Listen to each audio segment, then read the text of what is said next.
The original text of this story contains links back to all referenced prior stories for context. A link to the text post can be found in the video's description. I had told myself I wasn't doing this shit again. Really, I tried. After that last time, I needed not try this shit again.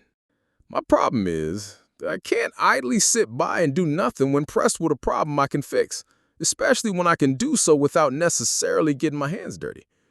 That said, I'm home trying to lay low after the last week's Vegas adventures, mainly trying not to further draw the ire of wife person twin.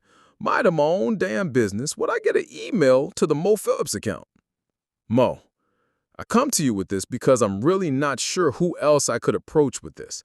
I was recently employed at a small family restaurant where the money and tips were good enough for my lifestyle until a family member needed some financial help and put me and mine in a bit of a bind. I asked the owner if it would be possible to get some more hours to make up what my mother and I had had to lay out to help out, and his response was to try and have sex with me. When I rebuffed his advances, he cut my hours and began treating me very badly. After the third time yelling at me in front of a customer over not busting a table quickly enough, I asked him about it and mentioned an EEOC complaint.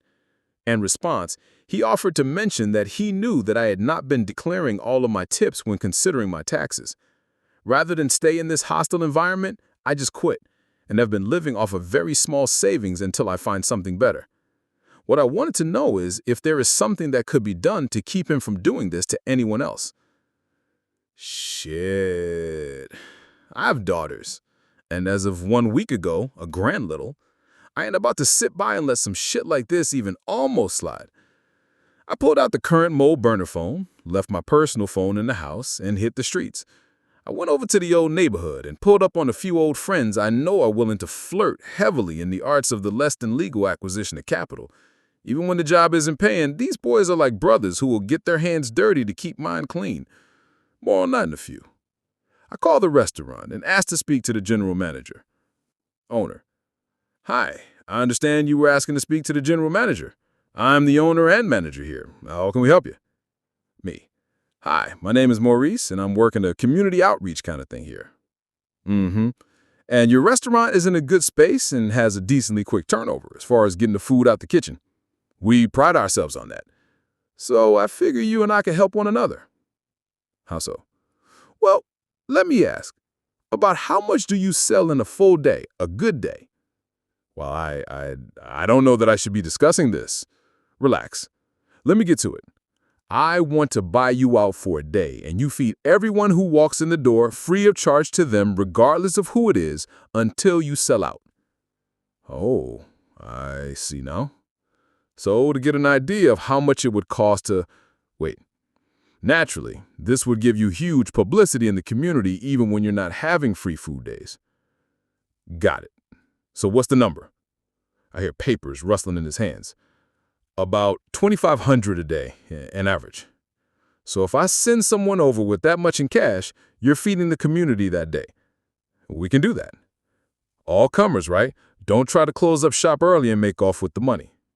Yes, but why are you doing this? My organization likes to quietly do things like this for the community. You don't even need to say where it came from. This is business as usual for you. You got it. Thanks. It took me a few days to scare up the $2,500 for the task, but on Monday, I grabbed up one of my young boys from the neighborhood and took him over to the diner. I sent him in with the cash and demanded he get a receipt for the sale, for reasons also to be discussed later. I waited in the parking lot next door as the first patrons came and went. I noticed how quickly foot traffic went up, and as expected, the whole shit went viral on Facebook and local groups. And in less than an hour, the line was out the door and people parking down the block and walking up to wait for free food. True to his word, he stayed open and weathered that storm, feeding everyone that came in and even managed to stay open the entire day without running out of food. I watched and waited for the waitstaff and cooks to leave, watching and waiting patiently. I saw the office light in the rear of the restaurant go out and flashed my headlights to the goons I had waiting across the street, who stormed right up to the manager as he got to the car with the day's cash to attempt to take to the bank. They worked him over like the creeper he was and made off into the darkness. They met me back at the neighborhood and returned my $2,500 and kept whatever else was in the bag for themselves. One would think that getting tuned up by a couple of inner-city youths for your money would be enough punishment for what this man had done to this girl. But it gets better. First off, he had been skimping on the books to avoid the paperwork, and that was how he had made it so easy for his employees to get around reporting their tips. Next, he had used the publicity of the day to dig into subsequent days' stock to continue feeding people even after selling out for the day. Now he needs to reshop to be able to keep product on hand to cook and sell. Then, being an absolute cheap ass, he had the barest ass minimum security system and hadn't thought to park where a camera could be able to see him leaving with the cash. Not that he felt he could call the police anyway, since he was running his operation at the bleeding edge of what was legally acceptable and didn't want the attention. All of these things added up to the perfect storm to be explained in my client's follow-up email.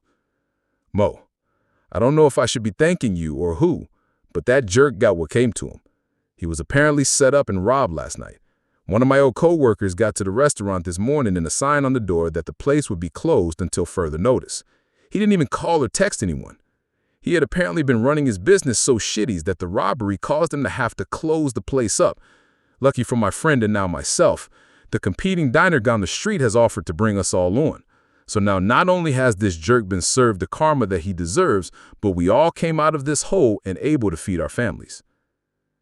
Speaking of karmic comeuppance, I hope I've offered enough goodwill here to allow whatever powers that drive these things to accept that I did this to help make the Mo Phillips name a force for positivity, or not chaos, or at least not wanton chaos, but more so chaos with the reason. Time will tell.